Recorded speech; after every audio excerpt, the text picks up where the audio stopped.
salam sehat selalu Tribuners, apa kabar? Senang sekali hari ini saya Nina Izwan bisa menyapa Tribuners semuanya ya dalam Tribun Forum Jepara yang dipersembahkan oleh Tribun Jateng, mata lokal menjangkau Indonesia. Bekerja sama juga tentunya dengan pemerintah Kabupaten Jepara dan Diskominfo Kabupaten Jepara. Jadi teman-teman, hari ini kita akan membahas nih ya, temanya adalah Jepara tangguh hadapi pandemi, peluang industri dan wisata. Karena memang pandemi COVID-19 itu benar-benar menghantam beragam sektor ya Tribuners ya. Termasuk juga tentunya sektor perekonomian, industri dan perdagangan, termasuk juga sektor industri pariwisata nih. Tapi ternyata Jepara berhasil loh, tetap tangguh. Kita akan lihat seperti apa sih cara yang dilakukan Kabupaten Jepara ini untuk bisa tetap tangguh menghadapi beragam dampak negatif yang ditimbulkan oleh COVID-19 ini, pandemi ini ya. Dan juga bagaimana cara Jepara untuk bisa menghidupkan kembali beragam sektor yang mungkin kemarin sempat terdampak, termasuk juga sektor pariwisata tentunya, bersama dengan narasumber yang luar biasa dan akan dipandu oleh moderator hebat hari ini. Saya akan memperkenalkan sekaligus mengundang terlebih dulu moderator kita, News Manager Tribun Jateng, Bapak Is Widodo. Selamat bergabung Pak Is, moderator kita. Mohon izin Pak Is ya. Berikutnya, saya juga tentunya akan mengundang para narasumber yang luar biasa hari ini. Yang pertama, owner Ria Cafe and Homestay. Ada Bapak Sigit. Apa kabar Pak Sigit? Alhamdulillah. Kemudian juga saya akan turut mengundang Kepala Dinas Kebudayaan dan Pariwisata yang dalam hal ini diwakili oleh Kepala Bidang Destinasi Pariwisata Disbudpar Kabupaten Jepara, Bapak Nur Zuhruf SOS MH. Baik, selamat bergabung dengan kami Pak Zuhruf. Kemudian juga akan berada dengan kita hari ini Kepala Dinas Perindustrian dan Perdagangan Kabupaten Jepara, Bapak Eriza Rudi. Baik, selain tiga narasumber kita tentunya juga ada satu narasumber yang menjadi kuncinya ini ya dalam diskusi kita hari ini dalam Tribun Forum Jepara kali ini, yaitu Bupati Jepara tentu saja, Bapak Haji Dian Kristiandi SOS.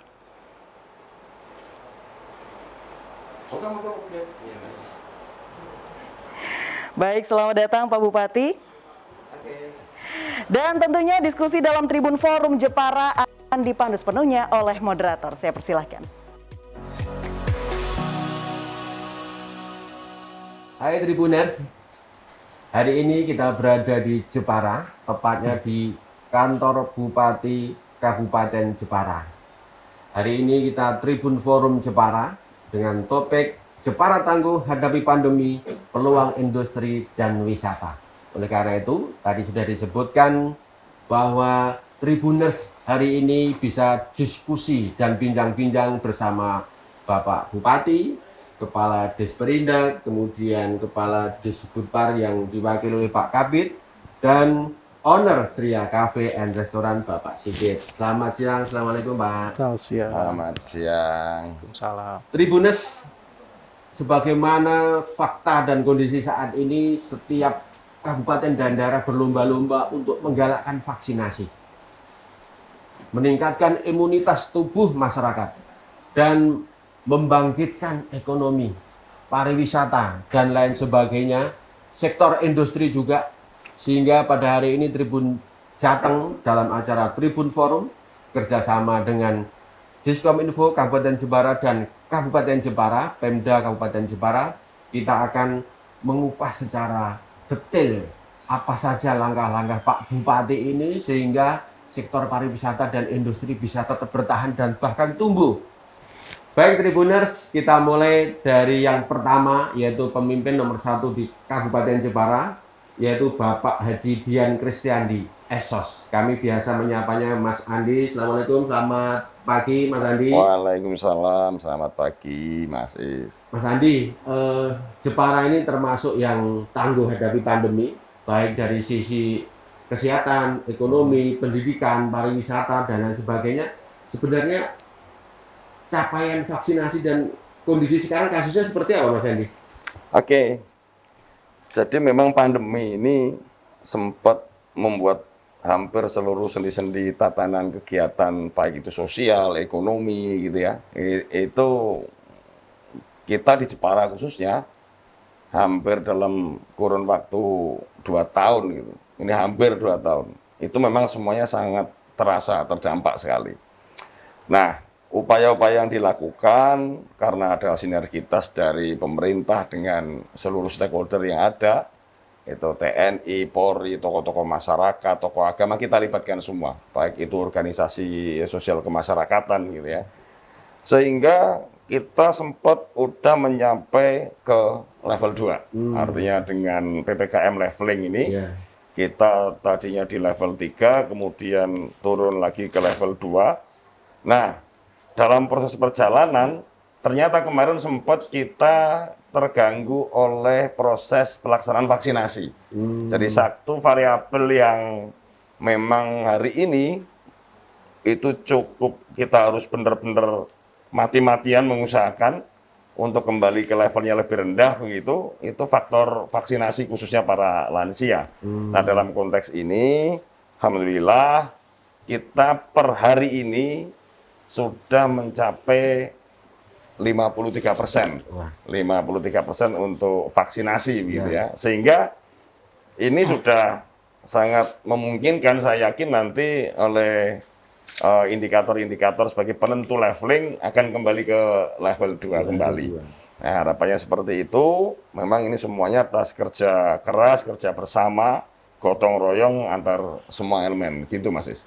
Baik, pemirsa Tribuners, dalam bersinergi semua unsur di Kabupaten Jepara ini berhasil saat ini vaksinasi sudah mencapai 53%. Pada beberapa minggu lalu saya lihat di berita tribunjateng.com masih 40% sekian gitu ya. Betul. Luar biasa, ini digerakkan sedemikian rupa sehingga capaian vaksinasi untuk meningkatkan kekebalan tubuh masyarakat terus digalakkan.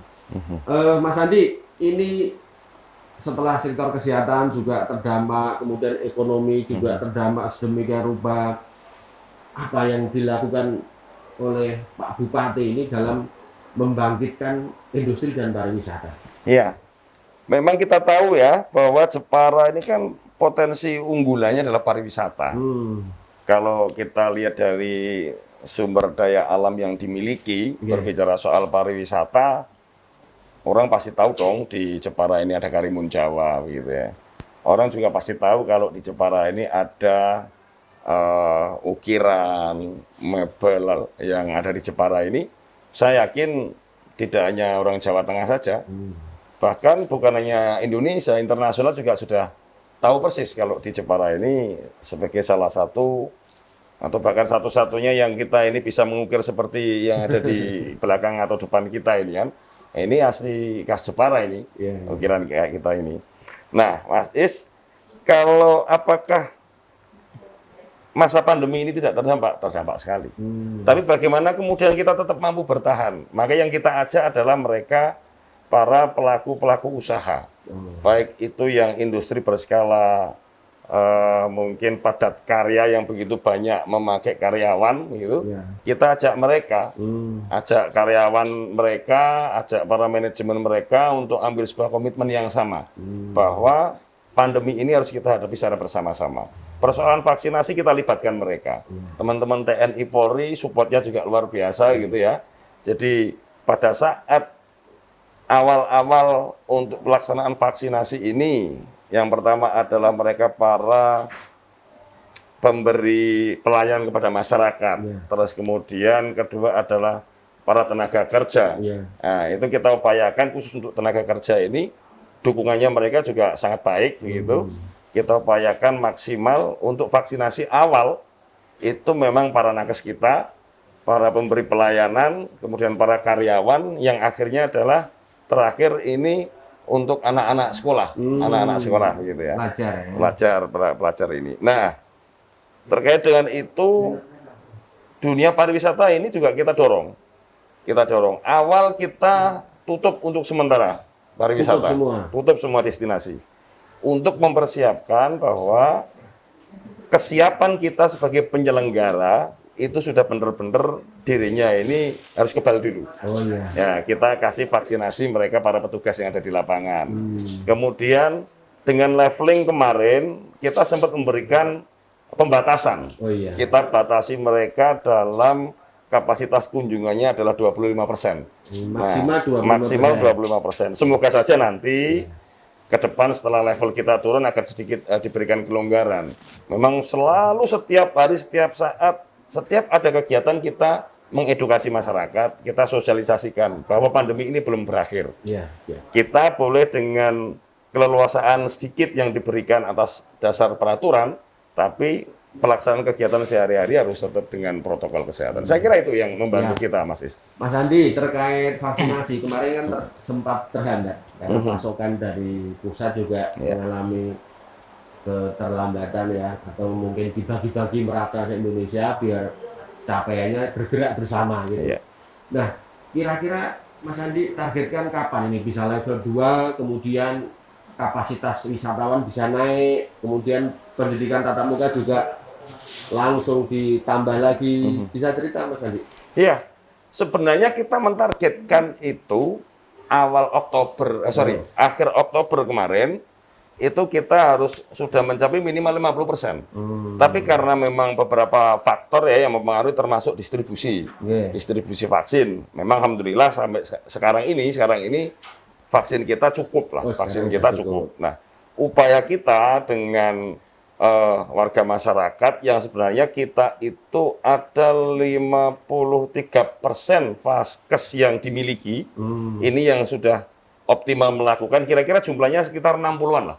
60 tempat-tempat fasilitas kesehatan di masyarakat seluruh kabupaten ini yang bisa dimanfaatkan untuk menopang capaian vaksinasi ini. Nah, di luar itu, kita mencoba komunikasi dengan organisasi-organisasi kemasyarakatan, kelompok-kelompok masyarakat yang kemudian melakukan kegiatan. Satu contoh misalnya, kemarin kita juga melakukan, ada satu kelompok masyarakat yang ingin melakukan sebuah kegiatan, mereka berkomitmen untuk tetap menjalankannya dengan prokes, maka saya minta, saya akan mau datang ke acara tersebut, tapi dengan satu syarat, Bapak Ibu siap nggak, teman-teman siap nggak, saya tanyakan begitu kan. Siap untuk apa itu Mas? Nah ini, kita itu kan vaksinnya kurang nih, nah gitu. Nah mereka oke, siap, nanti kita siangnya kita vaksinasi ke warga lingkungan. Nah, upaya-upaya ini kita lakukan on the spot, kita langsung datang.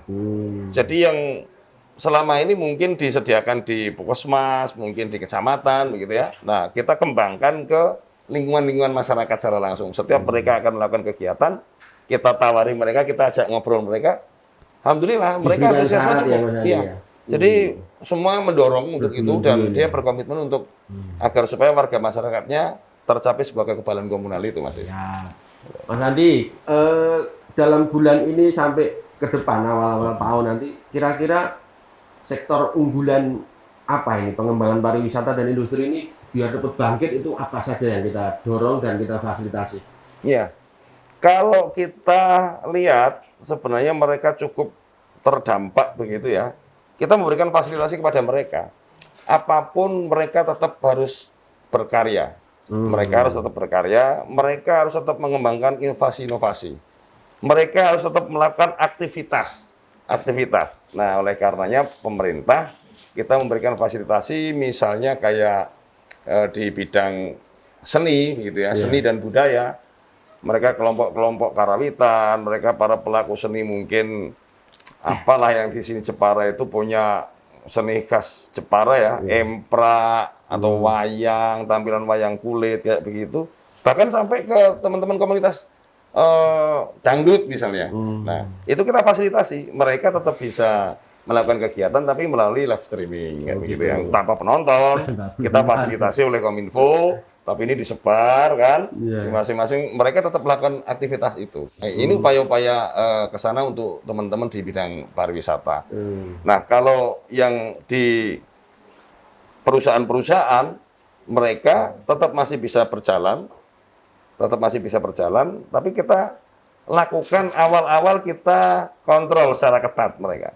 Lama-kelamaan karena memang kita sadari, hampir 2 tahun sekali lagi, ini hampir 2 tahun, mereka sudah menjadi kebiasaan. Wong kebetulan, ini secara kebetulan. orang mebel itu, orang pengukir di Jepara ini, tanpa ada pandemi mereka juga pakai masker kok. Iya. Itu yang diuntungkan. Kenapa? Karena memang itu berhubungan dengan debu. Serbu. Ya, itu loh. Dengan debu, serbuk, bekas amplasan kayu itu mereka sudah menjaga dirinya untuk tidak kena kotoran karena itu juga yang memang bisa menimbulkan ini ya sesak napas dan Iya. seterusnya. Alhamdulillah artinya Sadar tidak diri. banyak terganggu, sudah sadar sebelum adanya pandemi. Iya. Gitu Mas. Satu lagi Mas Andi, saya lihat beberapa kantor bupati lain di Indonesia ini juga pengguna atau pemesan ukir dari Jepara. Nah, beberapa hari lalu itu lancar, kemudian 3 bulan yang lalu barangkali sempat kontainer ini langka dan mahal Pak Bupati. Iya. Mas Andi kemarin beri solusi apa? Sekarang sudah saya lihat banyak kontainer jalan. Ya, jadi pandemi ini memang dampak ekonomi sangat luar biasa, bukan hanya di Republik kita. Karena dunia ini juga terpengaruh untuk itu. Iya. Memang itu mempengaruhi dari sektor berkurangnya pemesanan, kemudian ada ketika sebuah pabrik atau mungkin perusahaan dengan berkurangnya pemesanan ini kan kemudian mereka ini pasti akan ada pengurangan tenaga kerja kan begitu. Iya. Nah, hanya kebetulan memang cukup kuat ini butuh satu kekuatan mental, keberanian juga yang namanya usaha itu. Nah, alhamdulillah warga masyarakat Jepara ini cukup berani gitu. Iya. Karena dia juga hitung-hitungannya, Iya. hitung-hitungannya itu juga ketemu. Dia yakin bahwa pandemi ini walaupun mungkin nanti sebutannya tidak lagi pandemi bahkan menjadi endemi, Endemi mungkin tapi ya. pasti waktu itu akan ketemu Iya. gitu loh. Nah, mereka melakukan satu produktivitasnya ini tetap berjalan. Iya. Tetap berjalan. Nah, memang kemudian tidak menjadi satu kebijakan khusus oleh Kabupaten Jepara. Karena ngomong soal kontainer, transportasi, moda transportasi laut ini kan ini juga dipengaruhi oleh kebijakan-kebijakan pusat begitu Iya, ya. iya. Alhamdulillah hari ini yang kemarin sempat pesanan itu numpuk, Iya.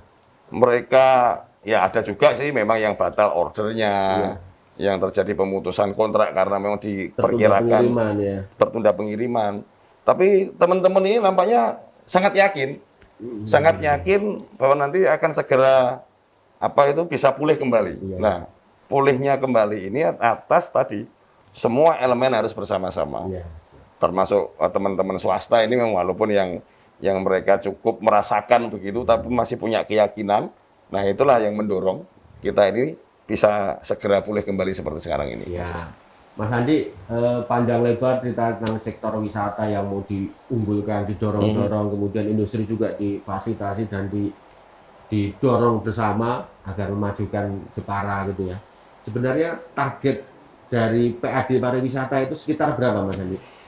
Memang kalau kita berbicara pariwisata ini agak sedikit berbeda. Kami lebih berpikir begini, sandingannya adalah gini Mas Is. Jepara itu kebetulan kita sektor pariwisata khususnya untuk retribusi masuk tempat-tempat destinasi wisata yang dikelola oleh Pemda, itu kita free kan. Kita free-kan, kita gratiskan untuk apa? Sebenarnya untuk menjaga imunitas warga juga.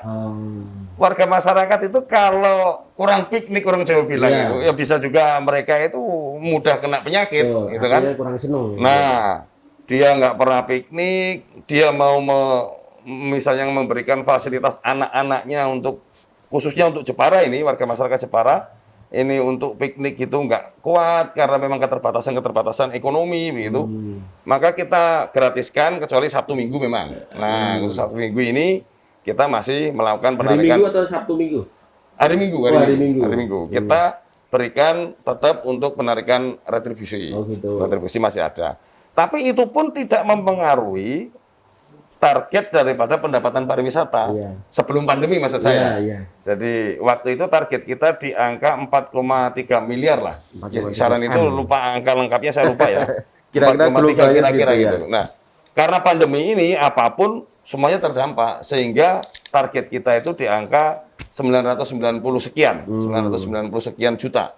Dan alhamdulillah saya cek kemarin juga sudah cukup lumayan walaupun di era pandemi ini.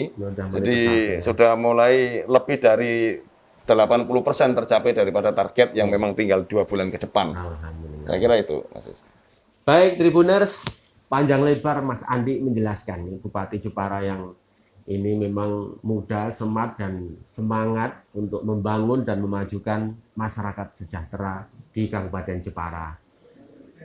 Tribuners, sebelum kita lanjutkan pada narasumber yang ada di sebelah saya, yaitu Bapak Kepala Dinas Perindustrian dan Perdagangan, kita tonton dulu video unggulan potensi wisata Jepara. Pasti pengen cepat datang. Kita lihat.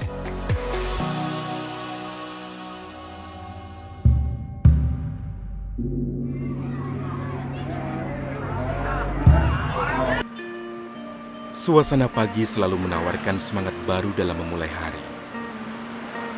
Ini matahari Jepara. Lebih hangat kata kebanyakan orang. Untungnya masih ada sawah yang menghijau yang membuat hati tentram. Pagi yang cerah berbalut hangatnya mentari membawaku kembali menikmati keindahan alam Jepara. Di antara hijaunya dedaunan, desir ombak pantai, terselip keindahan alam kota Jepara.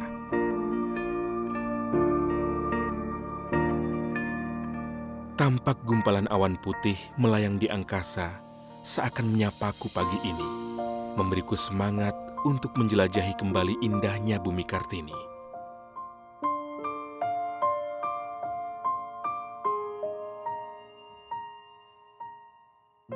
Bentuk permukaan Kabupaten Jepara sangat variatif.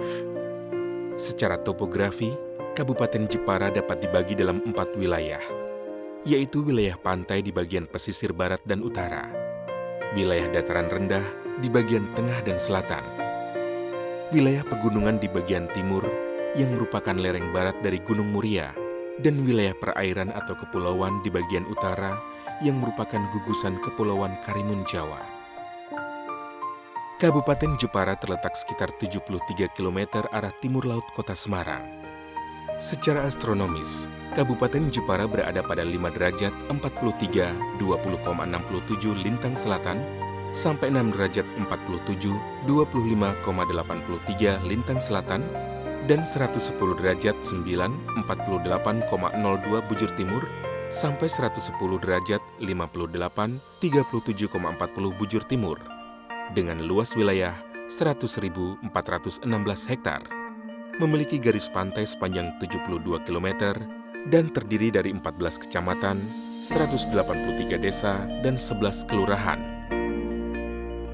Kabupaten Jepara secara administratif sebelah utara dan barat berbatasan dengan Laut Jawa, sebelah timur berbatasan dengan Kabupaten Pati dan Kabupaten Kudus, sedangkan di sebelah selatan berbatasan dengan Kabupaten Demak. Menurut catatan sejarah, bangunan pendopo Kabupaten Jepara ini dibangun kurang lebih pada tahun 1750, yaitu pada era pemerintahan Adipati Citrosumo III.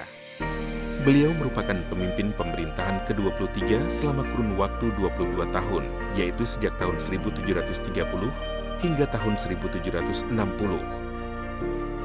Adapun ayah Raden Ajeng Kartini merupakan Bupati ke-31 sejak tahun 1881 hingga 1905. Pendopo kabupaten menurut pembagian ruangnya terdiri dari ruang peringgitan. Ruang ini dulu digunakan untuk menerima tamu dan masih difungsikan hingga kini sebagai ruang perjamuan bagi pengunjung pendopo. Pada ruang ini terdapat rono keputren, yakni berupa ukiran tembus pandang, dan rono keputran berupa ukiran kayu tidak tembus pandang. Keduanya merupakan penyekat yang dulu digunakan untuk membatasi saat Raden Ajeng Kartini dipingit. Ruang keluarga. Ruang ini dahulu digunakan untuk berkumpulnya keluarga Raden Ajeng Kartini. Sekarang ruang ini digunakan untuk menerima tamu terbatas. Serambi belakang pendopo. Pada ruangan ini, pintu dan jendelanya masih asli peninggalan dulu. Ruangan ini dahulu merupakan perwujudan dari salah satu perjuangan Raden Ajeng Kartini dalam mendirikan sekolah wanita. Bagian belakang pendopo tampak bangunan memanjang. Dahulu bangunan itu merupakan dapur umum dan digunakan pula untuk memberi pelajaran keterampilan memasak bagi siswa-siswanya. Inilah bangunan bukti sejarah mengapa kota Jepara disebut sebagai kota lahirnya kebebasan atas hak seorang wanita dalam mendapatkan pendidikan layaknya laki-laki pada masa penjajahan. Berbicara tentang kota Jepara, tak hanya berhenti pada keindahan alam ataupun hasil kerajinan ukir maupun tenun khas Bumi Kartini. Karena kali ini, kami akan mengajak Anda menyusuri bagian lain dari kota ukir nan elok ini. Sebab, selain berada di semenanjung utara Pulau Jawa, wilayah Kabupaten Jepara juga meliputi gugusan pulau yang berjarak 45 mil laut arah utara Pantai Kartini yang kini dikenal sebagai Kepulauan Karimun Jawa. Kepulauan Karimun Jawa memiliki luas daratan 1.500 hektar dengan 110.000 hektar daerah perairan. Sejak tanggal 15 Maret 2001, Kepulauan Karimun Jawa ditetapkan oleh pemerintah menjadi Taman Laut Nasional. Sebab Kepulauan Karimun Jawa merupakan rumah lebih dari 120 spesies terumbu karang, 56 jenis tanaman bakau, 400 spesies fauna laut, yang diantaranya terdapat 242 jenis ikan hias, termasuk clownfish, sang Nemo.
Discover the superior products of Jepara Regency.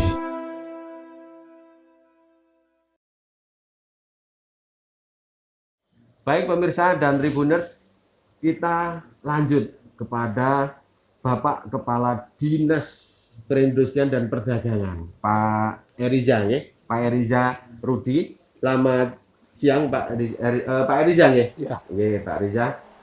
Pak, bisa diceritakan ini, kan untuk sektor industri ini di Jepara sangat tinggi ya. Share sektor industrinya pengelola menempati urutan pertama dalam struktur PDRB Jepara, yaitu 34% lebih. Industri apa sih Pak yang terdampak masa pandemi kemarin, kira-kira Pak Eriza? Sebetulnya kalau masa pandemi kemarin, Pak, artinya ya sampai hari ini, tapi ini sudah alhamdulillah sangat berkurang Iya. pengaruhnya. Semua sektor industri ini kena dampak. Namun ada sektor yang di Jepara ini bisa bertahan dengan baik, tangguh, Apa ya itu, Pak? khususnya yang untuk industri yang dia harus setiap hari, setiap saat ini harus membuat kebutuhan primer masyarakat. Oh. Jadi industri kecil menengah yang makanan, minuman itu tetap bertahan. Dan kemarin di awal-awal masa pandemi, masyarakat Jepara relatif kreatif. Iya. Jadi ketika usahanya ini baru kurang berkembang, Iya. dia beralih ke industri makanan, minuman, dan itu luar biasa. UMKM berarti ya? UMKM.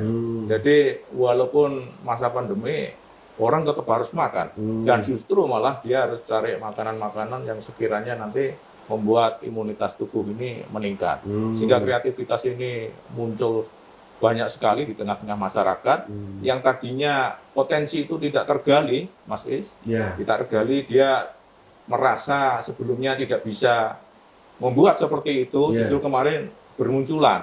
Kreatif, Ini tentu ini berkah lah bagi masyarakat Jepara ketika ternyata di tengah pandemi mereka bisa ketahuan, oh ternyata dia punya potensi yang luar biasa itu, dan ini terus dikembangkan. Tentu di bawah arahan Pak Bupati, ini dinas-dinas yang terkait ini senantiasa mendorong. Bahkan ini juga ada program dari Pak Bupati bagaimana UMKM makanan minuman itu terus berkembang. Ada kegiatan yang namanya ngelarisi UMKM, Pak. Ngelarisi UMKM. Ngelarisi UMKM. Itu yang didorong pemerintah untuk memajukan Didorong. UMKM ya. Jadi lewat kami dulu lah yang menginisiasi ya. yang ASN ini ada waktu-waktu tertentu yang ditentukan. Ini UMKM dikumpulkan saja, difasilitasi tempatnya oleh Pemkab. Nah, ini kita jajan bareng. Nah, masyarakat akan tertarik berbondong-bondong ke situ. Dan tentu kalau makanan dia ini yang disajikan kok relatif sama, nah, dia akan terpacu untuk membuat inovasi baru. Jadi lebih kreatif. Dan Pak Bupati ini setiap kali ada itu ya hadir, tinjau langsung. ya bukan hanya meninjau, Belanja sekalian. Itu hari apa itu Pak Riza? ini sebetulnya kalau harinya Jumat ya. kita biasanya Jumat, Kabari saya biar saya ikut. siap. Jadi itu gambarannya di Jepara ini. Pak Riza, selain ukir yang sudah terkenal sejak lama dan olahan-olahan limbah kayu jati dan sebagainya yang menjadi produk-produk kreatif dari Jepara ini kan sudah disukai oleh orang luar negeri ya. Selain itu andalannya apa Jepara itu Pak Riza? Kalau yang khas di Jepara ini ya merupakan keunggulan komparatif lah Jepara dibandingkan daerah yang lain. Apa itu Pak? tenun ikat troso. Oh, Ya, kain troso kain ya. troso itu karena masih pakai ATBN, alat tenun bukan mesin. Yang kayu itu Ya, jeglek-jeglek itu ya. itulah yang menjadi justru nilai lebih Seninya di situ. seninya Ya? di situ. Itu memang sekarang pasarnya ini yang paling banyak ini ke Timur Tengah. Oh, Timur Tengah. Timur Tengah, hanya Timur Tengah ini kebetulan awal-awal ini Iya. masih belum seperti kami. Iya. Di sini dipakai baju, di sana tuh awal-awal ini masih dipakai untuk sarung. Jadi troso di sana dipakai sarung, nggak masalah. Nanti lama-lama insya Allah ya sarungnya troso, bajunya troso, besar-besar ukurannya. Iya, betul. Itu Ukurannya yang besar-besar ya? yang khas Jepara yang itu. Kalau yang lain memang itu ya, kalau keunggulan kompetitif tentu daerah lain pun punya. Tapi Iya. yang di Jepara khasnya itu ya, Itu ya. Troso yang bisa kami andalkan. Pak Rizal, boleh nggak Pak wisatawan berkunjung situ belanja kain troso sekalian melihat prosesnya bikin gitu? Kan asik gitu. Justru yang kami dorong seperti itu.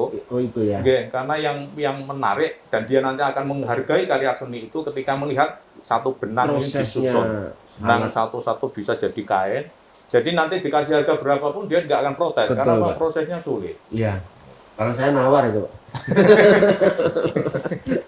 Pak Rizal, target tahun ini dan rencana 2022 apa aja gitu sekitar industri ini? Kalau industri, kalau yang untuk tahun ini memang dulu kami sampaikan kepada mereka, Iya. di masa pandemi tentu yang paling real, paling realistis untuk bisa kita capai memang bertahan dulu.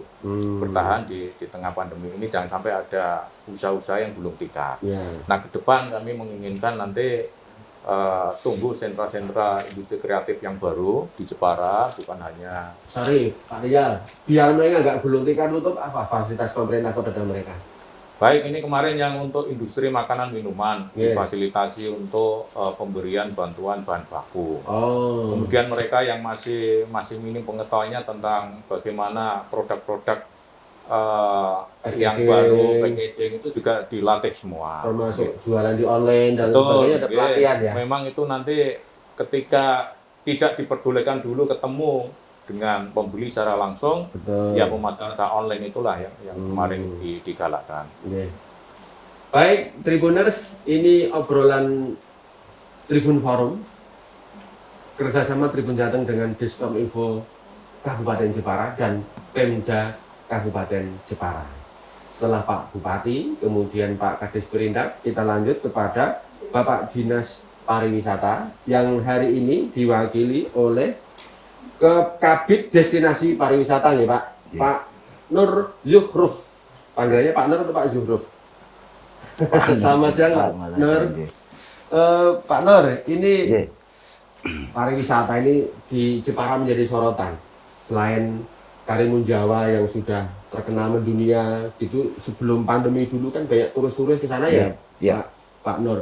Nah, sekarang apa peran Pemda untuk membuat Karimun Jawa menggeliat lagi? Kemarin pernah bandara, kemudian fasilitas pelabuhan, kapal, dan lain sebagainya. Bisa cerita, Pak Nur? Terima kasih izin Pak Bupati. Memang untuk Karimun Jawa kita sudah diantaranya salah satunya kita sudah yang pertama membebaskan retribusi masuk ke Karimun Jawa.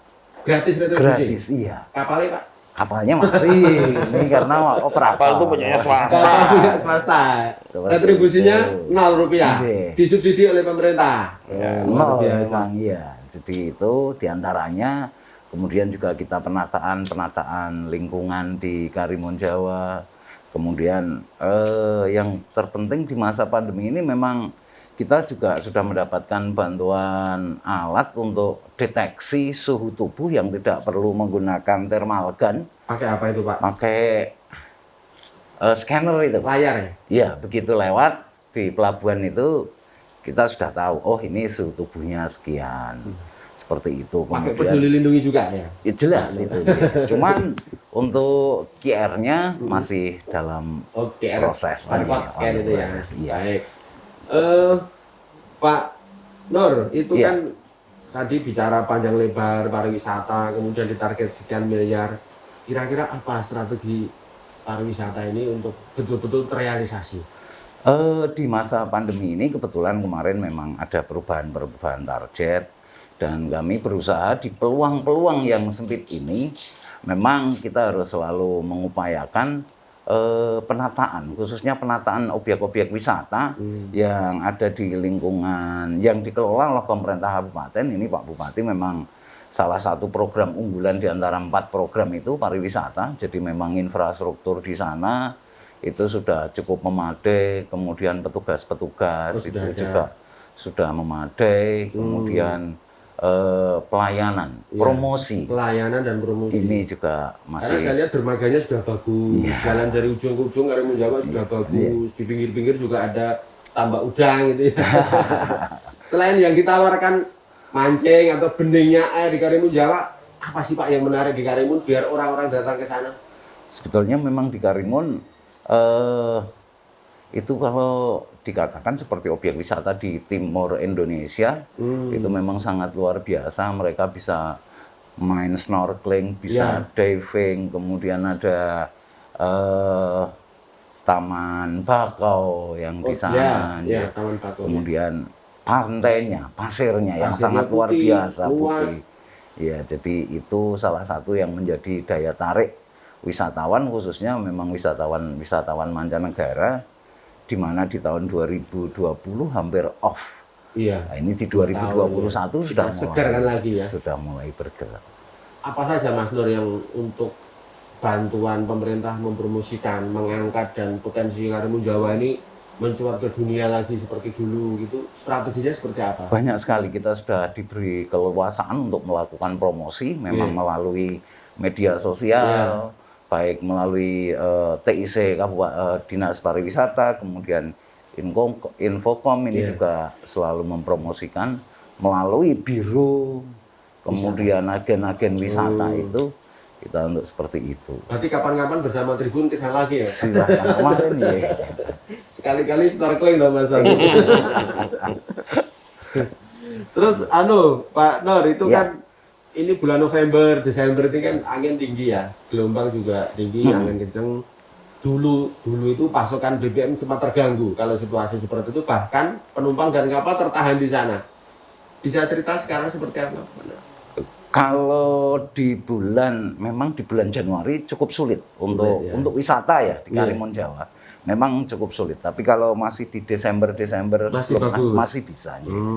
Kalau memang untuk distribusi barang mungkin dari pihak perdagangan nanti dari Indak mungkin bisa lebih menjelaskan. Ini memang ada kapal khusus kalau di bulan-bulan Januari. Kalau untuk sembako ke sana ya. Iya, kalau untuk wisatawan memang ada pembatasan di samping transportasi, juga lautnya juga tidak memungkinkan untuk melakukan diving maupun snorkeling di sana. Harus pintar renang kayak Pak Bupati ya. Iya.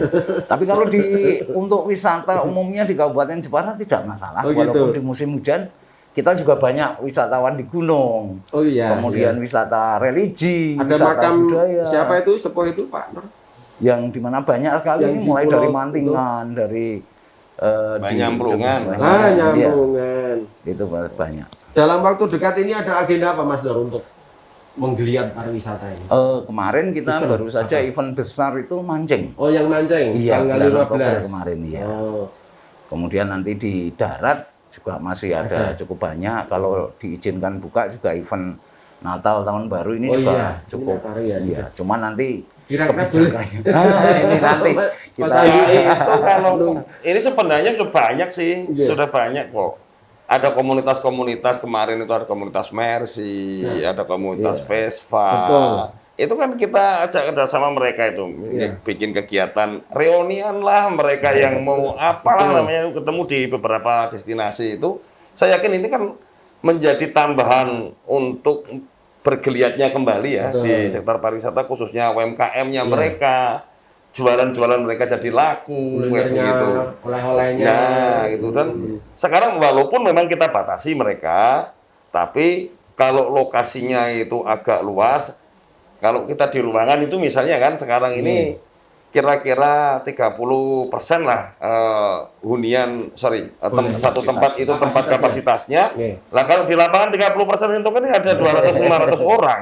Kan gitu. Nah, mereka kan berprokes gitu loh. Jadi tempatnya kita bikin tenda-tenda kayak begitu. Dan hampir di semua destinasi itu, khususnya di pantai-pantai. Yang di pantai-pantai itu kan memang lokasinya agak luas-luas gitu ya. Itulah upaya-upaya kita untuk menggeliatkan kembali pariwisata. Itu. Baik, terima kasih Mas Andi, Pak Bupati Jepara, luar biasa bincangan pada hari ini, Pak Kadis, Pak Kabid, luar biasa. Dan kita pengen lihat ini realnya pengusaha itu seperti apa nih, kok Pemda dorong-dorong maju-maju. Nah, kita lihat ini owner Sria Cafe dan Homestay, Pak Sigit. Selamat siang Pak Sigit. Selamat siang. Bisa cerita kondisi sekarang seperti apa tuh Mas Sigit?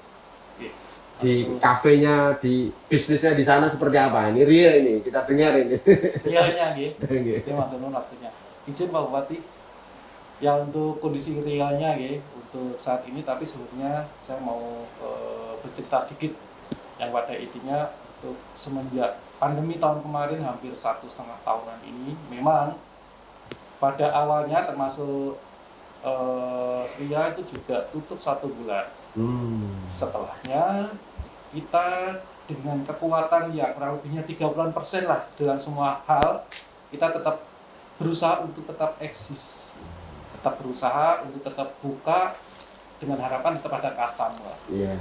Namun beberapa bulan setelah awal kita tutup, kondisi masih belum memungkinkan, tapi kita tetap berusaha terus dengan apa yang dengan semua kemungkinan yang ada itu. Nah, untuk yang tahun ini, alhamdulillah untuk sudah beberapa bulan ini kita udah mulai ya kurang lebih 50% lah. Berapa persen? Kurang lebih 50% lagi untuk mulai banyak customer lagi yang datang. Kurang lebihnya seperti itu. Sudah tumbuh ya Pak Sigit ya? Sudah mulai ramai lagi untuk beberapa bulan terakhir ini. Boleh cerita strategi apa itu biar pengunjung juga tetap ke situ, kemudian karyawan juga nggak perlu di PHK. Ini kan rahasia para pengusaha-pengusaha. Pak Sigit bisa cerita ini biar ditiru dan menjadi inspirasi Tribuners. Coba gimana Mas? Baik, kalau saya sendiri dalam hal itu, yang pertama pasti dari kita sendiri tetap semangat dong ya, tetap semangat. Dalam artinya juga tetap semangat berkreasi di dalam kondisi seperti ini, tetap berkreasi. Misalnya berkreasi dalam hal menciptakan menu-menu baru yang menarik. Karena di saya itu konsepnya tradisional dengan kemasan modern ya. Saya ambil hikmahnya untuk yang selama pandemi ini saya punya beberapa menu yang bisa direkomendasikan dan banyak sekali customer. Misalkan sedikit promosi ya. Ya ini nggak apa-apa. Penyetan segoro. Nasi? Penyetan segoro. Oh. Ada juga saya buat, tidak hanya di Kota Solo ada yang punya sego liwet, saya buat sego liwet pesisiran. Ada juga untuk imunitas minuman. Saya bikin ada pindang sarani nggak? kalau itu pasti ada. Oh, pasti ada itu. Kalau dalam hal minuman, saya buat di masa dulu 1 tahun yang lalu saya buat menu namanya wedang sapu jagat. Wah, ini. Ada lagi juga Pak, saya bikin menu wedang songgol langit ya. Ya intinya kita harus tetap semangat. Pakai sana, Mas? Nah, yo sering, tapi yang terakhir ini tadi belum. Oh gitu, yang songgol langit itu Harus ya? dicoba itu Pak. Ya barangkali habis ini kita ke sana bareng. Yang pada intinya kita terus tetap semangat, harus tetap berkreasi, jangan patah semangat. Oh, siap. Tetap berkarya, biar kita juga tetap bisa ya untuk bisa tetap karya karena tetap bisa bekerja di tempat kita.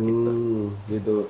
Terus sekarang lihat kondisi ya mulai vaksinasi mulai banyak, kemudian kondisi Jepara optimis dalam waktu dekat juga level 2 gitu ya, dari 3 ke 2 itu kan kira-kira Mas Sigit memandang optimisnya seperti apa? Ke depan itu seperti apa? Kalau saya untuk dalam hal ini sebagai sebagai salah pengusaha kecil gini ya. Yang pasti tetap punya harapan. Harapan dan optimisme. Harapan dan optimisme. Yang pasti yaitu tadi saya ulang harus tetap semangat, tidak mudah patah semangat ya. Dan tetap optimis dikarenakan saya yakin untuk dengan optimitas tadi semuanya itu akan bisa semuanya akan mungkin terjadi, maksudnya bisnis usaha untuk di bidang ya hotel restoran tetap bisa berjalan dengan baik dan bisa lebih baik lagi karena dalam hal ini bisnis hotel dan restoran akan menjadi partner ataupun pasangan yang solid di bidang pariwisata. Nah itu include di situ dalam satu paket gitu ya, wisata ke sana nanti mampirnya ke kafe di mana dan sebagainya. Pak Bupati yang mau fasilitasi gitu kan. Amin. Wisatawan kan seneng ya. Tribuners, saya kira perbincangan hari ini sangat seru. Mas Andi, Bupati Jepara, orang nomor 1 di Kabupaten Jepara ini sangat optimis PPKM segera ke level 2 karena vaksinasi dan vaksinnya sudah pasukannya datang dan bersinergi dengan TNI Polri dan seluruh unsur masyarakat untuk betul-betul menggerakkan masyarakat ini sadar diri tertib mengikuti protokol kesehatan dan ikut vaksin, baik yang lansia, produktif, dan anak-anak sudah mulai. Dan PTM, pembelajaran tatap muka dalam waktu dekat juga mulai ditambah lagi, yang setelah kemarin dievaluasi sudah mulai membaik dan akan diperluas lagi. Hai Tribuners, setelah kita panjang lebar ngobrol tentang Kabupaten Jepara dalam tangguh menghadapi pandemi dan membangkitkan pariwisata dan industri. Banyak program yang sudah dipaparkan oleh Mas Andi, Bupati Jepara ini, dan Kepala Dinas Perindustrian Perdagangan, Kepala Dinas Pariwisata, dan pengusaha kafe. Ini bagaimana imbauan ataupun closing statement Mas Andi untuk masyarakat dan Kabupaten Jepara. Monggo Mas Andi. Ya, Mas Sis. Jadi yang pertama ini saya kembali mengingatkan untuk teman-teman pimpinan OPD khususnya ini di Perindak sama pariwisata ya.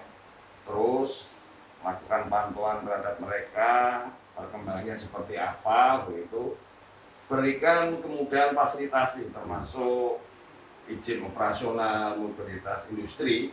Ini juga menjadi satu bagian, ekonomi ini menjadi satu bagian, kita harus memberikan fasilitasi untuk dari kementerian untuk bisa memberikan izin tersebut.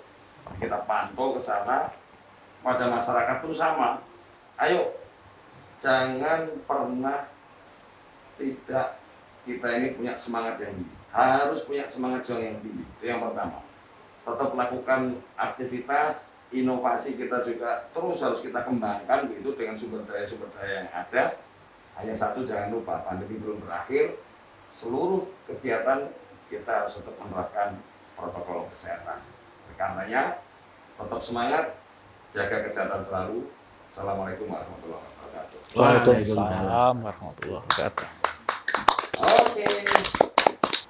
Tribuners, obrolan santai dalam Tribun Forum kerjasama Tribun Jateng dengan Kabupaten Jepara dan Diskom Info Kabupaten Jepara. Videonya bisa disaksikan di media sosial Tribun Jateng, di YouTube, dan di tribunjateng.com, di online. Dan jangan lupa, di koran cetak juga muncul. Jadi betul-betul Tribun Jateng support memajukan Kabupaten Jepara dan daerah-daerah lain. Selamat siang, dan kita kembalikan kepada Mbak Nina selaku MC. Baik Tribuners, demikian tadi Tribun Forum Jepara yang dipersembahkan oleh Tribun Jateng, mata lokal menjangkau Indonesia, yang bekerja sama juga dengan pemerintah Kabupaten Jepara dan Diskominfo Kabupaten Jepara. Dan tentunya dari apa yang tadi sudah dibahas, diobrolkan bersama, didiskusikan bersama begitu ya, kita tentunya semuanya berharap bahwa semua program-program yang direncanakan atau bahkan sedang dijalankan oleh pemerintah Kabupaten Jepara bisa berjalan dengan baik, berjalan dengan lancar, kemudian juga semua sektor industri termasuk pariwisata ini juga bisa tetap selalu dan lebih bisa berkembang lagi ke depannya, dan semoga kita juga segera terbebas dari pandemi COVID-19 ini. Baik, akhirnya saya Nina Izwan mohon undur diri, tetap jaga kesehatan dan protokol kesehatan, jangan lupa lakukan vaksinasi juga. Sampai jumpa.